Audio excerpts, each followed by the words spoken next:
En Caracol Radio hicimos eco de la denuncia de que cerca de 400 bienes entregados al Estado de parte del señor Salvatore Mancuso, que está en un trance de colaboración y participación en procesos de paz en Colombia y de aclaraciones sobre esta historia dolorosa que hemos vivido los colombianos. Esos bienes pues no aparecen por ninguna parte, entregados al Estado y desaparecidos. Señor Salvatore Mancuso, gracias por estar en 6 AM, lo saludo a esta hora, buenos días. Señor Gustavo, muy buenos días, me alegro saludarlo. Un saludo especial para usted y toda su audiencia y sus compañeros de mesa. Señor Mancuso, quisiéramos conocer sus inquietudes sobre esos bienes. ¿Qué cree usted que fue lo que pasó? A ver, durante todo el transcurso de mi participación en Justicia y Paz, especialmente desde que inicié las versiones libres, he venido participando y colaborando con todos estos hechos que tienen que ver con verdad, justicia, reparación o repetición. Y en el tema de reparación he entregado aproximadamente un número superior a 500 bienes. De esos 500 bienes, muebles y muebles, en el listado de la unidad de víctimas, para la reparación de las víctimas aparecen 126 bienes, lo que no concuerda con el número de bienes total entregados en reparación al Estado colombiano a través de la Fiscalía de Justicia y Paz.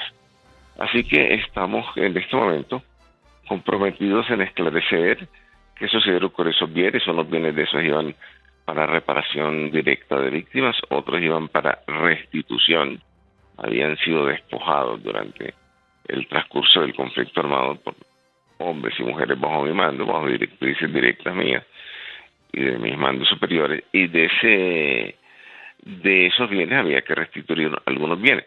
Entonces estamos en este momento en ese proceso, tal como nos los pidió también el señor presidente de la República, como nos lo han pedido las víctimas a través de la unidad de víctimas, la doctora Lilian Solano, y de la Unidad Nacional de Tierra, el doctor Felipe Harman, esclareciendo todos estos temas para que efectivamente estos bienes en reparación lleguen a las víctimas y puedan ser reparadas a través de estos bienes que entregamos hace tantos años, desde el año 2007. Ahora, señor Mancuso, estamos hablando de cuánto, no sé si tenga manera de saber, digamos, en pesos, en plata, eso, cuánto representa esa pérdida. Bueno, la suma de todos esos bienes, según cálculos que habíamos hecho con mis abogados, daba más de 100 millones de dólares en los costos que tenían, y eso incluía las tierras, las propiedades, el vuelo forestal, porque fueron muchas tierras reforestadas que se entregaron, y de estas, desafortunadamente, bueno, ya no hay nada que hacer. El vuelo forestal se lo robaron. Ese vuelo forestal equivaldría hoy a más de 100.000 millones de pesos solamente en vuelo forestal de árboles y cultivos de acacia mangio, de teca y de ceiba tolúa. Esos se perdieron en manos del Estado cuando se le entregaron a Acción Social, que puso todo tipo de trabas para recibirlos, hasta que nos tocó recurrir hasta el magistrado de control de garantías y luego la Corte Suprema de Justicia para que ordenara Acción Social del Estado colombiano que recibiera los bienes. En manos de Acción Social se perdieron esas propiedades y esos vuelos forestales. De hecho, en una de las audiencias ante una de las magistradas de conocimiento, creo que fue la doctora Alexandra Valencia, se denunció que estaban en ese momento justo talando los árboles, y enviaron una comisión de policía judicial y ya encontraron que estaban talando la madera y robándola. Señor Mancuso, pero esos bienes se perdieron ¿en cabeza de quién? ¿Qué funcionario debía responder por esos bienes y no respondió? Bueno, eso se perdió en cabeza del Estado, del gobierno de ese momento, Acción Social, que era quien los había recibido. En cabeza de Acción Social, muchos de estos bienes fueron desapareciendo. Luego le perdimos el rastro a lo que ha venido sucediendo con ellos, y por eso el señor presidente de la República, doctor Gustavo Petro, nos pidió en una locución desde de de alguna ciudad de Colombia el año pasado, no recuerdo bien, Barranca Bermeja creo que fue, donde nos pidió que esclareciéramos, ayudáramos a esclarecer qué sucedió con los bienes, cuáles fueron los incumplimientos que se dieron en materia de negociación y de el elemento jurídico que se derivó de esas negociaciones políticas. Y estamos cumpliendo esa tarea. En este momento, por ejemplo, ha habido bienes que nos sorprende que hayan sido, básicamente, que explicamos, eran adquiridos por personas que tenían negociaciones ilícitas con las autodefensas, con dineros espurios provenientes del narcotráfico. Y una isla como Club 100 o Isla Múcura, por ejemplo, que se devolvió para reparación de víctimas, no comprendemos cómo volvió a quedar en manos de estas personas con las que se hicieron este tipo de negociaciones espurias e ilícitas y tenían que ver con dineros de narcotráfico para ese momento. Señor Mancuso, por esto y por muchas otras cosas que han pasado en ese escenario tan delicado de la paz en Colombia, ¿sigue su intención de mantenerse como gestor de paz en el gobierno de Gustavo Petro? ¿Sigue firme usted? Sí, sigo firme en ese compromiso. El país espera una paz, las víctimas esperan una paz de muchos años, lo merecen. La paz es posible, la paz total es posible. El presidente Petro, es importante este mensaje, que no pierda la esperanza en la paz total. Definitivamente hoy faltan menos de 2 años para que finalice el gobierno del señor presidente Petro y hay que acelerar los tiempos para lograr conseguir avanzar en esta paz total. En los grupos no rebeldes doy fe de que existe una voluntad cierta de avanzar en estos procesos. Las autodefensas conquistadoras de la Sierra Nevada, por ejemplo, están prestas a avanzar y tengo la certeza, el conocimiento de que muchas otras estructuras no rebeldes están con la voluntad de avanzar en un proceso serio, siempre que exista un marco jurídico de cierre. No es posible hoy equiparar o estratificar los actores del conflicto de acuerdo a si son rebeldes o no rebeldes. Hoy en el terreno podemos constatar que operan y funcionan de la misma manera, los mismos intereses, los mismos modus operandi. La ideología es diferente a la anterior y difícil de diferenciar entre unos y otros. Se financian de las mismas economías ilegales y básicamente tienen el mismo modo de actuar. Entonces, con un marco de cierre final que puede ser la misma modificación de la Ley de Justicia y Paz, de la JEP, con ciertas modificaciones que se hagan, subsanando la falencia, los vacíos, las indefiniciones, los incumplimientos que ha tenido. Estas desmovilizaciones, estos procesos de negociación, desarme y reincorporación a la vida civil a través de una justicia restaurativa, pagando sanciones restaurativas, es posible en el corto tiempo que falta. Hay que acelerar, los tiempos, los compromisos, a través de la oficina del comisionado para darle mayor celeridad a estos procesos y lograr sacarlos adelante, llevarlos a puerto seguro antes de finalizar este gobierno. Pero para ello hay que acelerar los pasos. Señor Mancuso, usted regresó al país con un compromiso de verdad, de contarle a Colombia verdades que el país hasta hoy no supiera. Y la gran pregunta que siempre han tenido los colombianos es si usted le ha hablado en esta nueva verdad que está contando al país de la relación entre Álvaro Uribe Vélez y el paramilitarismo. Bueno, las relaciones con el presidente Uribe son claras, las he expresado públicamente en los estrados judiciales, también lo he hecho. Yo creo que este tema del presidente Uribe es muy importante tenerlo en cuenta en la medida en que el expresidente Uribe es un hombre muy importante para la paz y básicamente no hay que mirarlo desde el punto de vista de atacar a un expresidente, sino de vincularlo a un proceso que es benéfico para el país, un proceso que es benéfico para las víctimas, un proceso que va a llevar a que no se sigan repitiendo hechos violentos y no se sigan generando más víctimas. No podemos continuar en esta violencia, en una espiral que va a producir miles y miles de muertos todos los años. ¿Hasta cuántos muertos más?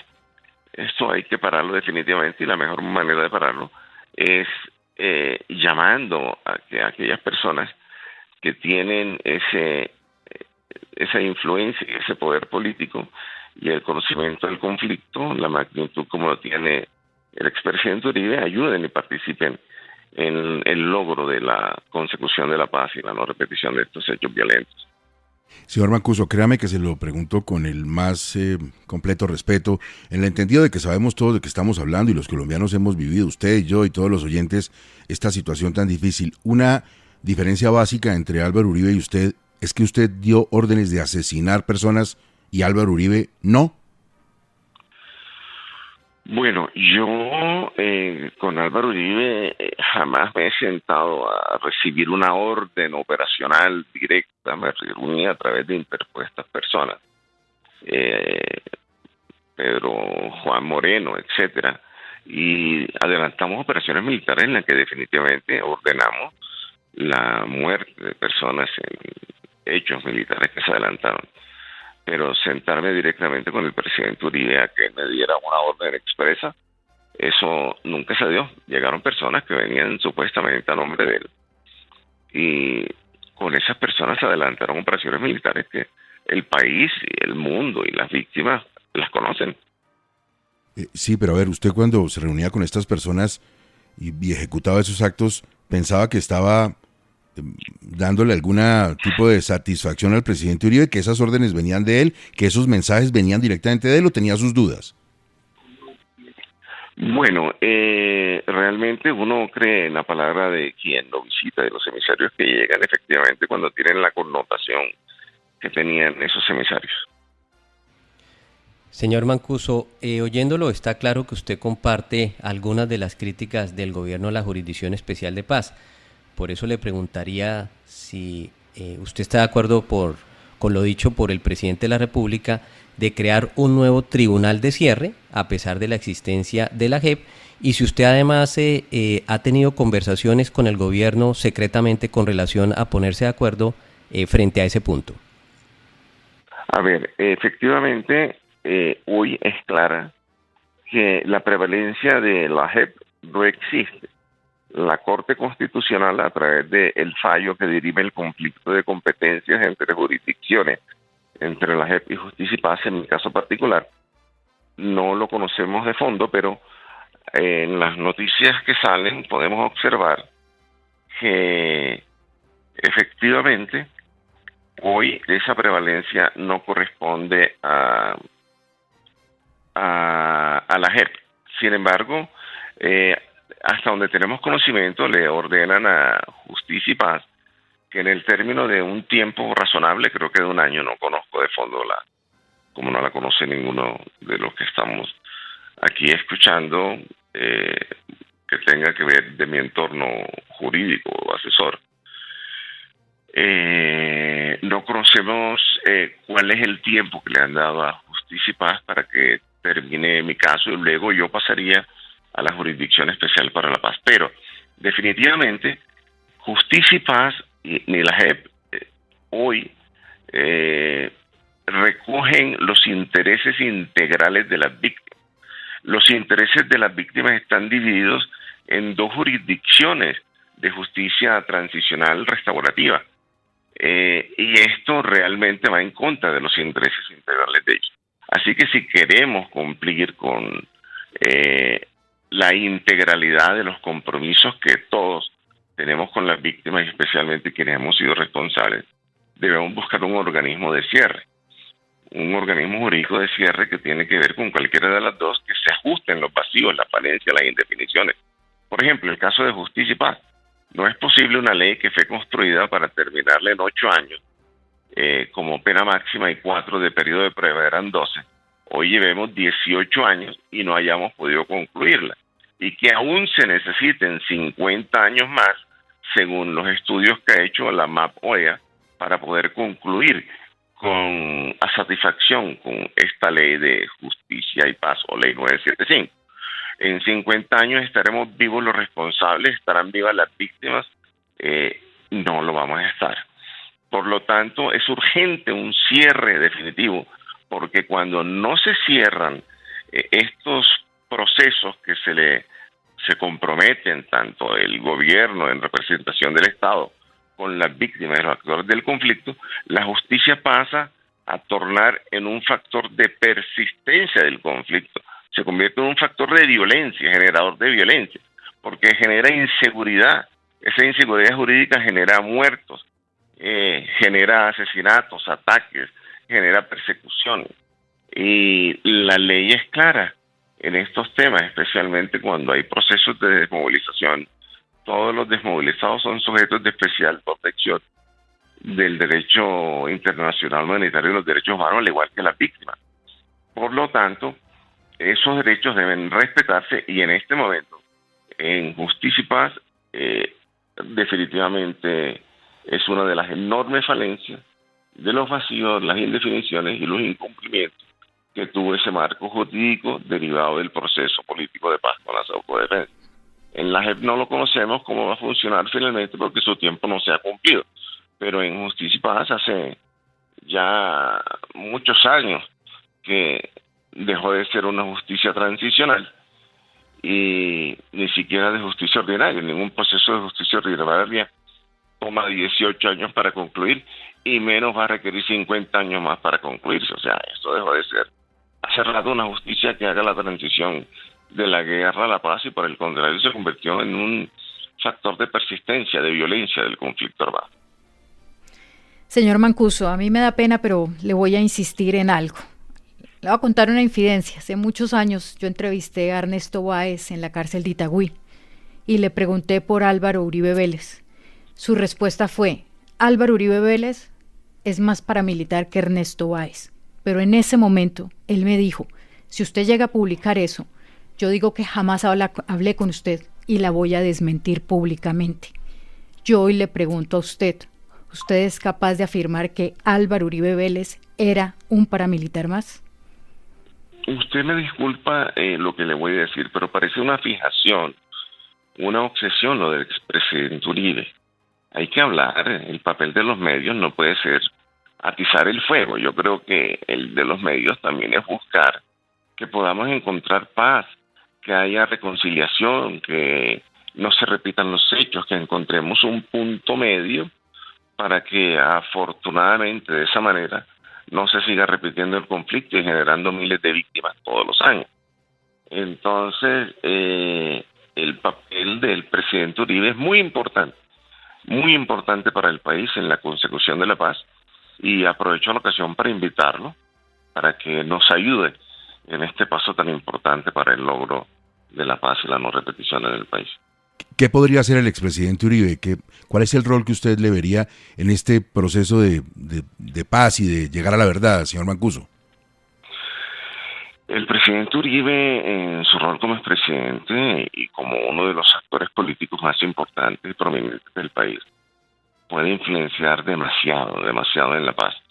Él lo escuchan en las comunidades, muchas de las comunidades lo escuchan, tiene mucha ascendencia sobre ello, puede participar, puede avanzar, puede aportar desde su perspectiva a lo que es la paz de Colombia, especialmente a la no repetición, con la facilitación de él, antes de tenerlo como opositor a la paz, apoyando y empujando, es más fácil el logro de la paz en el país.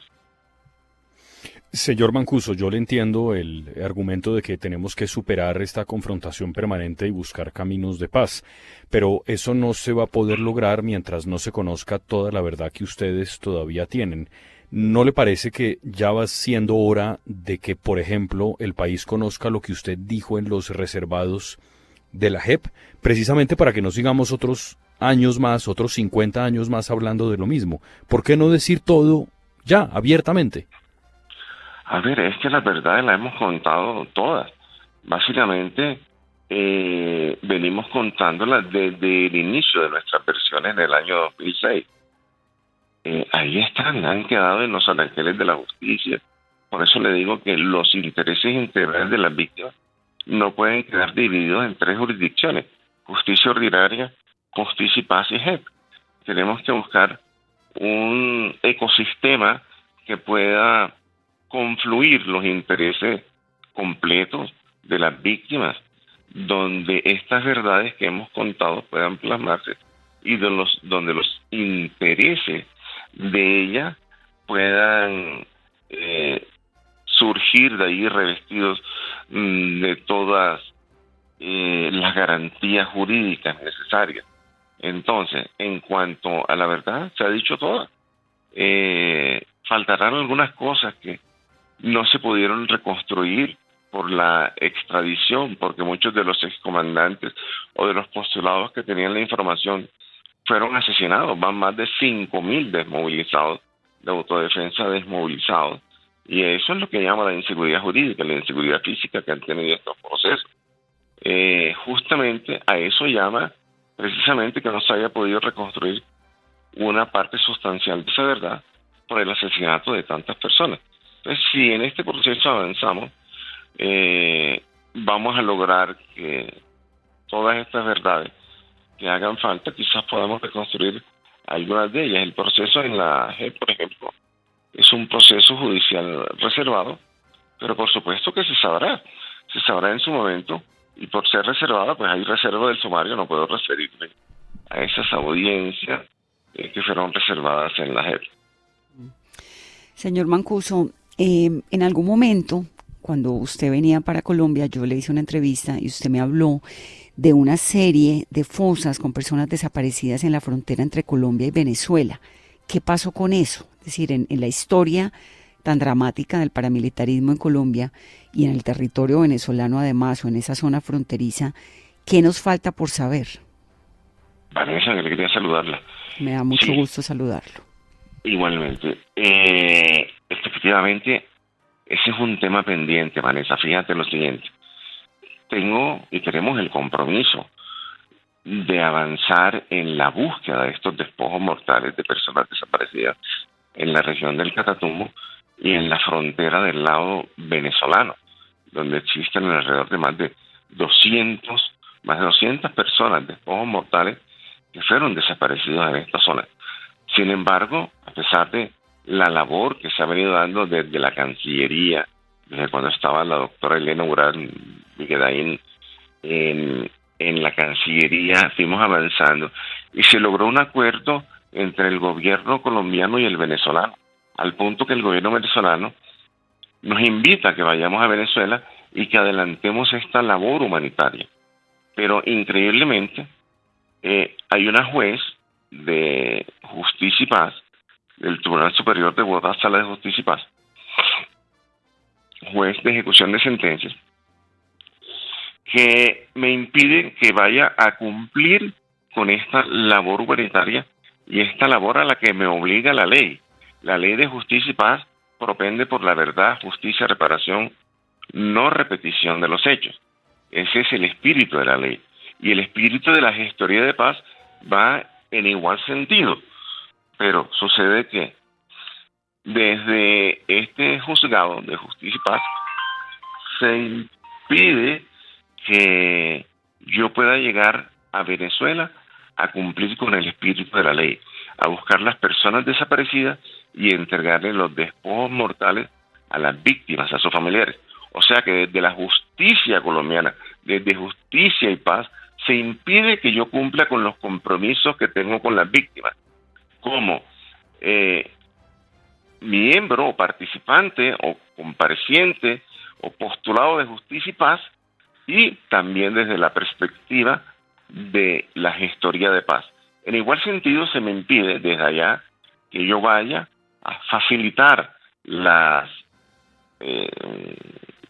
diálogos, negociaciones que se adelanten con los actores armados y legales, que repito, tienen una voluntad, me consta, por lo que conozco al respecto, y se me impide que avance en estos temas. Me ha tocado avanzar a través de emisarios, de videoconferencias, de llamadas, de interpuestas personas con la oficina del comisionado en todos estos temas, en la medida que desde la justicia colombiana, desde Justicia y Paz, se me impide cumplir con esos compromisos que tengo con las víctimas, con mi conciencia, con el país, con la justicia, con el espíritu de esa ley 975.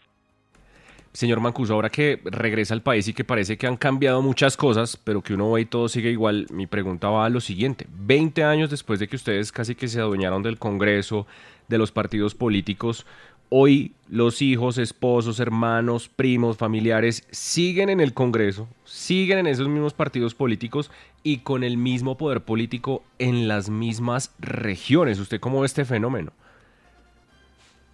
Bueno, los delitos que cometimos dentro del conflicto armado son delitos que cometimos a título personal. Jamás podemos transferirlo a nuestra familia, no son delitos que se convierten en delitos de sangre. Cada cual tiene derecho a aspirar. Ahora, si estos partidos políticos, esas gamonales o hegemonías políticas dentro de las zonas que tuvieron vinculación con las autodefensas y los hemos expuesto, hemos contado esas verdades, digamos que si debería existir alguna sanción al respecto social por parte de aquellos que se vieron afectados, de las víctimas, de las comunidades, es una reacción que debe partir de ahí, de la sociedad, pero directamente nosotros, en mi caso particular, me quedaría muy difícil en este momento. No sería procedente que yo pudiera entrar a impugnar o a señalar situaciones como esta, en la medida que yo tuve muchísimas responsabilidades en el conflicto armado. Señor Mancuso, ¿qué hace usted normalmente en un día? Digo, como gestor de paz, ¿sí le es posible hacer cosas habida cuenta de que usted bien sabe que en cada esquina lo puede esperar la muerte? Eso es cierto. Yo vivo con un esquema de seguridad que ha tenido, ciertas situaciones que debo resolver a través de la unidad de víctimas del ministro de Defensa, con quien estamos buscando una conversación al respecto. Y mi trabajo ha sido construir la paz desde que llegué, estar en constante comunicación con actores que permitan llevarnos al desmonte de estas estructuras no rebeldes, pero también con el reencuentro con mi familia. Fueron muchos años en Estados Unidos en cárceles de allá que son supremamente difíciles, y reencontrarme con ellos, le doy gracias a Dios, a ustedes, a la justicia, a las mismas víctimas por la posibilidad de volver al seno de la familia, de la sociedad donde arrancó la guerra, y de poder trabajar desde ahí en ese reencuentro, no solamente con las víctimas, con el país, con los problemas que tiene el país, y ayudar a la solución de ellos en lo que puedo aportar, sino también con mi familia, mis seres queridos. Ha sido realmente gratificante poder verlos, abrazarlos y estar con ellos. ¿Toda su familia lo respalda o hay algún familiar que dijo yo no quiero volver a hablar con usted y que a usted le haya dado duro? Toda la familia tiene en su corazón recuerdos que no son gratos de mi participación en la guerra, en el conflicto armado. Por supuesto que la guardan, me la expresan, pero gracias a Dios he recibido su comprensión, su perdón y su apoyo. ¿Usted es un hombre rico?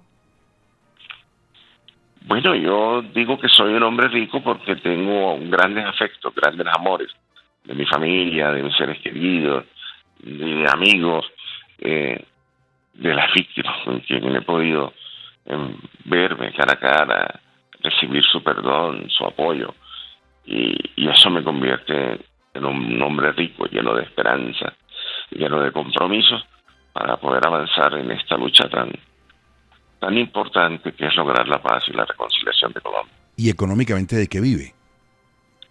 Económicamente en este momento, desafortunadamente, mi familia es la que me sostiene. Yo no recibo sueldo por parte del gobierno nacional por ser gestor de paz. Estoy en trámites para que me saquen de la lista Clinton, para que a través de mi conocimiento, de mi know-how, poder prestar asesorías, dictar conferencias. Me han invitado a varias universidades del mundo. En la Universidad Queen's University en Belfast, Irlanda del Norte, por ejemplo, a dictar algunas conferencias, algunas clases, en unos posgrados, en algunas otras universidades en Alemania, de Europa, etcétera. Y he tenido la invitación para que participe en estas universidades y, por supuesto, que es remunerada la participación en algunas de ellas, y esto me permitiría tener un nivel de ingreso al que aspiro, escribir algunos libros, pero en este momento no he podido hacerlo porque aparezco en ese listado. He solicitado directamente al gobierno de los Estados Unidos, a la OFAC, que me excluyan de la lista en la medida que ya fuimos excluidos de la lista de terroristas internacionales. Pagué por todas las deudas y errores que cometí en el pasado. Los compromisos asumidos han sido cumplidos. No represento un peligro hoy para la sociedad colombiana, de Estados Unidos o de ninguna región del mundo, y he sido nombrado gestor de paz, y estoy comprometido con la paz, la reconciliación, la no repetición, y trabajando permanentemente en ello. Usted ha manifestado ya su pesar por todo lo que sucedió. Supongo que a nadie le gusta, a menos que tenga un problema mental, pues a nadie le gusta matar. Usted lo hizo porque pensó que era lo que debía hacer en aras de cumplir una tarea que entendió era necesaria desde su punto de vista. En ese sentido, ¿se arrepiente de esas muertes o volvería a hacerlo? No, ojalá pudiera volver a tener esa edad juvenil, y enfrentarme a las situaciones que me enfrenté en el pasado. Las decisiones serían totalmente diferentes. Jamás volvería a empuñar un arma, eso no nos lleva a nada. Uno sabe dónde inicia una guerra, pero jamás dónde termina. Y las consecuencias que tienen son nefastas. Mire, el Salvatore Mancuso de hoy, los hombres somos nosotros y las circunstancias que nos rodean, pero el Salvatore Mancuso hoy es totalmente diferente al Salvatore Mancuso que hace 30 años empuñó un fusil. Las circunstancias son totalmente diferentes, y hoy, después de darme cuenta del dolor, del daño, del sufrimiento causado, jamás en mi vida empuñaría un arma contra otra persona. ¿En qué se hubiera convertido? ¿En qué cree que se hubiera dedicado? ¿Ganadero? ¿Qué habría sido de su vida? Bueno, no podría decirlo, pero lo que estoy seguro es que habría trabajado desde la cercanía con las comunidades, ayudándolas a resolver todos estos problemas, y de una perspectiva pacífica, por supuesto, pacifista. ¿Usted tuvo que matar a algún periodista? Bueno, directamente no, pero desafortunadamente como comandante dimos órdenes para que se ejecutaran acciones militares en contra de muchas personas en Colombia, incluido periodistas. ¿Alguno de ellos de relevancia nacional que conozcamos, que recordemos? Bueno, no tuve responsabilidad en algunos de relevancia nacional, porque fueron hechos ordenados por los comandantes Castaño, pero tuve conocimiento de todos estos hechos. ¿Usted ha pensado en apoyar o respaldar a alguien en materia política? Bueno, realmente para mí la política es el arte de hacer posible lo necesario, y es lo que estoy haciendo en este momento. Estoy dedicado a hacer posible lo necesario para que la paz sea posible en Colombia, para que la no repetición podamos lograrla, para que a través de todos estos esfuerzos se evite que sigamos generando miles de víctimas todos los años. ¿A usted le parece que al país le conviene otro gobierno progresista, o ha estado bien con uno? A mí me parece que siempre las opciones son buenas y viables en la medida que veníamos con una hegemonía de ciertas estructuras políticas, y hay que darle la oportunidad a todas ellas. En este momento, la paz es la materia en la que estoy empeñado en trabajar. Es posible. Yo aprovecho la ocasión para pedirle al señor presidente de la República, doctor Gustavo Petro, que no desista, que aceleremos los tiempos, y que tenemos una reunión pendiente muy importante esa reunión, para mí, para el país, para definir asuntos importantes que tienen que ver con la paz, la reconciliación y la no repetición. Espero que podamos pronto poder reunirnos a esa invitación que él me hizo directamente a través de un tuit y de unos medios de comunicación. Señor Salvatore Mancuso, le voy a hacer una última pregunta. Repito, después de todo lo que ha vivido, todo lo que ha pasado, todo lo que hizo y ha tenido que hacer, ¿usted hoy ama a alguien y alguien lo ama?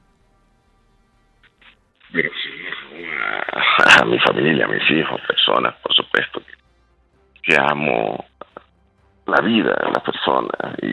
Y bueno, estoy en un proceso de reintegración a la vida civil con todo lo que eso significa. La vida es una tómbola, pero ¿cómo quisiera que fuera su último día de vida? Bueno, quisiera que se consideran resultados en esta materia que tiene que ver con la paz y especialmente con la no repetición. Quiero que avancemos en eso es, que logremos esos objetivos y que no se sigan repitiendo estas miles de víctimas todos los años en el país. Precisamente, vivir tranquilo. Claro, precisamente en esa onda de vivir tranquilos, perdóneme que le plantee una última inquietud. Hay muchos que piensan que son sus herederos, por ejemplo las autodefensas gaitanistas. ¿Qué mensaje les mandaría a quienes creen que hay que seguir con el paramilitarismo? Bueno, siempre hay vías que nos permiten avanzar hacia la paz y la reconciliación. Yo estoy seguro, tengo certeza de la voluntad que han expresado. Ustedes lo han escuchado públicamente del comandante Javier, donde ha expresado con relación a las gaitanistas este compromiso que ellos realmente tienen con la paz y la reconciliación. Señor Mancuso, muchísimas gracias. Perdóneme si abusé un poco al final para escucharlo. Era importante que los colombianos a través de Caracol Radio entendieran en qué estamos y que ojalá tengamos paz y tranquilidad todos en este país en lo que nos viene por delante. Muy amable, señor Mancuso. Un feliz día para todos, a ustedes muy amables, muy gentil.